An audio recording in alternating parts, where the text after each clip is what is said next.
kana so ka cigaba da baza capacity da inda ka wuce sai an karya wuya alaji kuma ba a gane sirrin ba. Yau ma na zo in ƙara dan fasa muku wani kwai, kar ku ga kowa.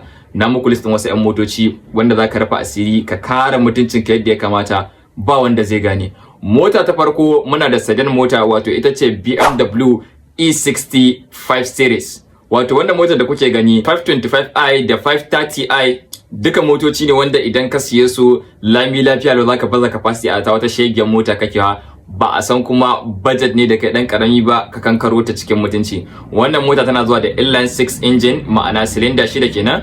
Tana dan shan mai fa, sannan kuma bai magana reliability ba da gyara. Mu ajiye shi a gefe, magana ake ta baza capacity yanzu. Dan haka wannan mota zaka samu climate control, zaka samu BMW X-Drive akan ta da sauran features na luxury motoci.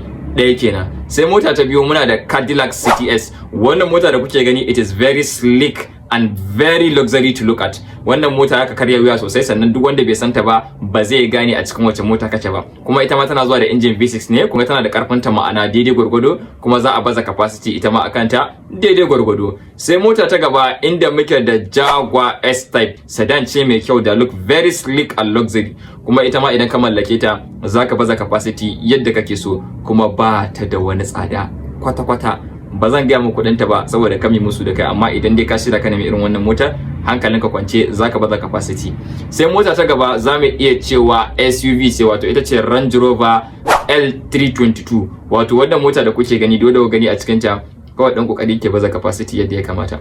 Tana da matsalolinta da dama, amma kun sai idan aka zo magana kare mutunci komai a gefe yake. Abokina yakan ce da girma ya faɗi gwanda jari ya kare.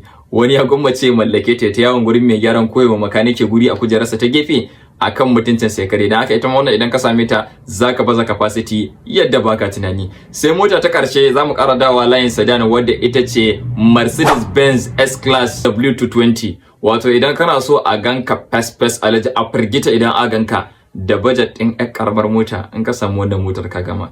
Amma inda kalubale yake gaskiya maintenance ɗinta dan tsada, za ka kashe kuɗi gurin yin gyare-gyaren ta da sauran abubuwa, amma mutuncin kenan nan zai kare yadda ya kamata. Wannan mota ta zo da luxury kala-kala tun irin na Marsandi na wancan lokacin, dan haka baka da matsala akan ta, zaka ji daɗin kuma zaka baza capacity yadda ya kamata. So wayannan kenan, idan kuna so ci gaba da kawo muku video irin wayannan ka kamanta kai mana dropping comment, sannan kuma kar ka manta kai share wannan video saboda sauran al'umma su gani, kuma kai follow ina saboda samun update akan harkokin mota.